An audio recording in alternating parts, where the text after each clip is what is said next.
Subhanallah walhamdulillah, la ilaha illallah, Allahu akbar. Subhanallah walhamdulillah, la ilaha illallah, Allahu akbar.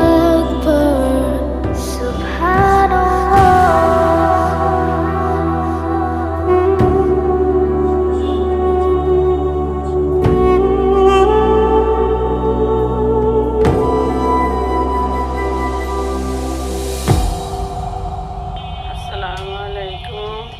কেমন আছেন আপুরা ভাইয়ারা? আজকে রান্না করলাম মাছের ডিম দিয়ে, বেগুন দিয়ে, টমেটো আলু দিয়ে শুকনো শুকনো করে রান্না করলাম।